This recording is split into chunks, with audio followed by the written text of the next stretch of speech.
Hey guys, this is a Canon PIXMA TS6420 printer, and in today's video I'm going to show you how to reset it.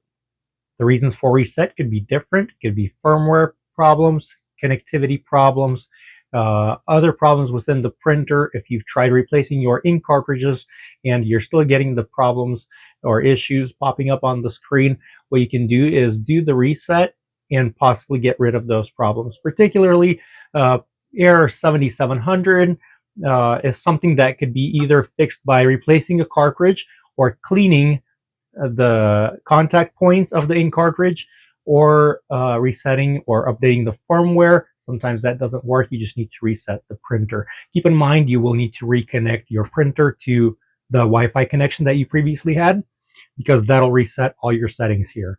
You can choose to reset only certain things like Wi-Fi network settings reset, but I'll show you how to get to that.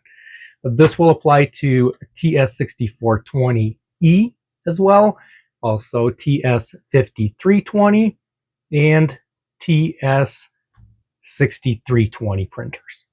They have a similar setup here on the screen, and that's all we're going to need.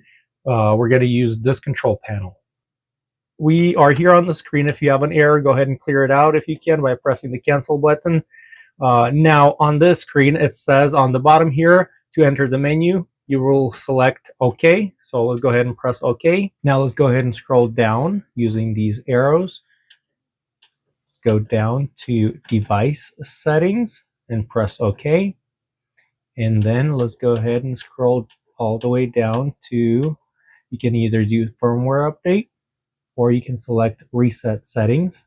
That's what we're going to do. Press OK. You can just reset the Wi-Fi settings, just settings that you put in here after you got the printer, or you're just going to go ahead and reset all of them. So go ahead and press reset all settings and press OK. That'll do the reset, and then it says that all settings have been reset. So that's how you do the soft reset on this printer and similar ones as well.